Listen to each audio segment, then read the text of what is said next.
Tere! Mina olen Maarja Kadastik, teadlane. Kandideerin Riigikokku selleks, et tuua teaduspõhist mõtlemist ja otsustamist sinna tagasi. Olin ka Liina Kersna nõunik ja aitasin hoida koroonakriisi ajal koolid avatuna.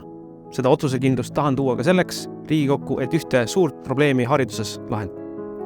Nimelt on meil vaja targa majanduse jaoks tarku insenere. See aga sõltub meil väga tugevalt sellest, kui palju meil neid vastu võetakse ülikooli, mis omakorda sõltub sellest, kuidas meil füüsika, matemaatika, keemia õpe on põhikoolis ja keskkoolis.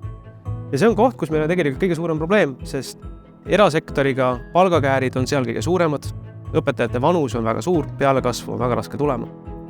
Analoogselt Ida-Viru eesti keele õppe diferentseeritud palgale tahan tuua ka loodusteaduste õppe jaoks sellise diferentseeritud palga, et vähendada neid kääre erasektoriga.